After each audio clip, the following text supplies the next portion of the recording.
ça vous est déjà arrivé de vouloir cacher une de vos faiblesses et à force de chercher à la cacher, vous vous sentez encore plus faible? Pas seulement j'ai une faiblesse, mais en plus de ça, je me crée une deuxième en voulant cacher la première.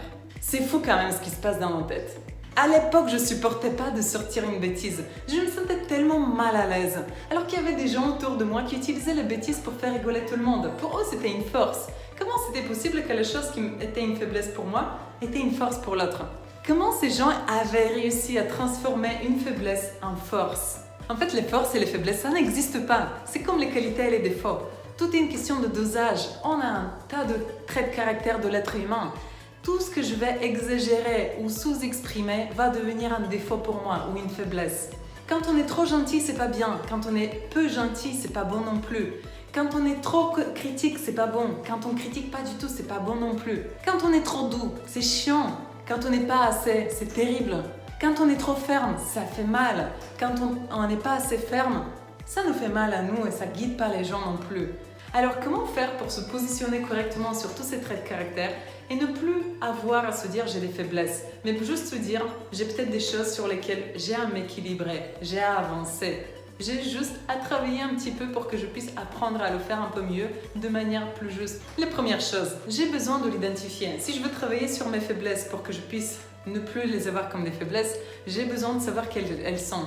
Deux manières de faire. Je peux l'identifier chez moi. Parce que toute chose que j'estime être une faiblesse ou que je l'ai sous-développée, en tout cas qui n'est pas équilibrée, va me créer de l'émotion au moment où je l'exprime, au moment où quelqu'un pointe du doigt que c'est une faiblesse à moi. Si quelqu'un me dit quelque chose par rapport à ma communication et qu'à l'intérieur de moi, je sens que je ne l'ai pas assez développée, ça va me créer une émotion de honte, ça va me créer une émotion d'inconfort. Et la deuxième manière à faire, c'est je l'identifie chez l'autre. Tout ce que je n'ai pas apprivoisé à l'intérieur de moi, je vais avoir tendance à juger chez l'autre. Donc mon jugement sur l'autre va me guider pour savoir où sont mes faiblesses, où sont les choses sur lesquelles je peux encore avancer. Une fois que j'ai identifié où sont mes faiblesses, la deuxième étape, c'est de se poser la question « Comment ça me sert ?» Si j'ai besoin d'avancer sur la fermeté et que je commence à lister quels sont les avantages d'être ferme, quand je suis ferme, je fais gagner du temps à l'autre. Quand je suis ferme, je suis plus claire, j'exprime mieux mon message, j'ai plus de détermination dans ma voix. À chaque instant, quand je vois qu'il y a des avantages d'exprimer cette partie de moi que je rejette naturellement, je commence à relâcher un petit peu ma résistance innée et je commence petit à petit à m'autoriser à m'approprier ce trait de caractère que j'ai du mal à utiliser. Et puis la troisième et la dernière étape, c'est que une fois que j'ai compris comment ça me servait moi, je peux me poser la question, comment ça sert l'autre? Quand j'exprime tel trait de caractère, comment ça aide l'autre également? Quand je suis ferme, comment ça sert l'autre? Je lui fais gagner du temps. Également, je lui permets de le guider clairement. Il n'a pas besoin de réfléchir par lui-même. Il n'a pas besoin de remettre en question ce que je viens de lui dire, parce que c'était clairement dit. Et puis, je lui permets également de voir où sont mes limites. La fermeté, ça permet de mettre des limites. Et ça guide également l'autre dans les relations à soi.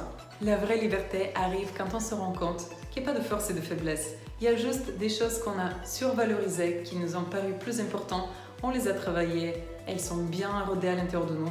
Et il y a des choses sur lesquelles on n'a pas mis assez d'importance parce qu'on n'a pas vu à quoi ça servait, parce qu'on n'a pas vu le sens ou qu'on a tout simplement résisté parce qu'on a cru que c'était dangereux de faire ça. Maintenant, on peut réanalyser ça et se réapproprier tous les traits de caractère de l'être humain qui nous appartiennent de toute manière à nous tous. Et plus on est à l'aise à les utiliser, mieux on est équipé dans nos interactions et pour nos projets. Quelqu'un qui sait bien interagir avec le monde, c'est quelqu'un qui sait utiliser tous les outils qui sont mis à son service et de manière consciente et pas juste se faire manipuler par sa fermeté qui est mal placée, par sa critique qui est mal placée. Quelqu'un qui est à l'aise avec toutes ces choses-là, il les regarde avec neutralité et il les utilise avec neutralité et sagesse. On s'arrête là pour aujourd'hui. Je reviens bientôt avec une nouvelle vidéo.